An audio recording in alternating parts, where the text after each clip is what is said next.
kazi na utu.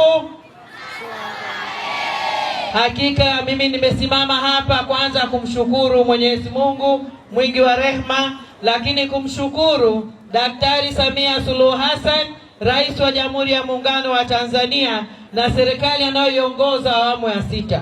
Leo mwenge wetu wa uhuru unapita katika mkoa wetu, unazindua miradi, unaweka mawe ya msingi, unatembelea. Ni kwa sababu ya mipango thabiti ya serikali, lakini uwezeshaji wa rasilimali watu, rasilimali fedha, na ndio hata tukapata miradi. Kwa hiyo tunamshukuru sana Mheshimiwa Rais wetu kwa kazi kubwa anayofanya katika taifa letu.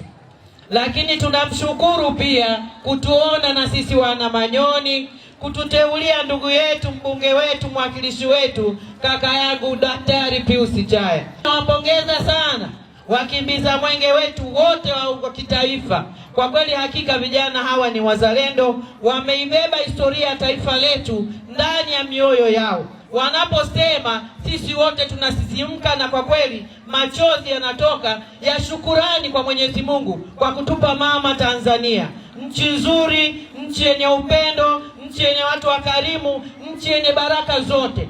Kwa hiyo leo wamejionea kwa macho mambo makubwa ambayo serikali inafanya hapa Manyoni. Na mimi niwaambie karibuni, Singida mtaiona hivi hivi toka mmeingia mpaka mmetoka. Sisi tumechagua amani. Sisi tunaungana bega kwa bega na Mheshimiwa Rais wetu kuitangaza amani, kuihubiri amani, na ndio maana leo tuko wengi, lakini tumetulia, tunaishi kama ndugu wa mama mmoja na baba mmoja.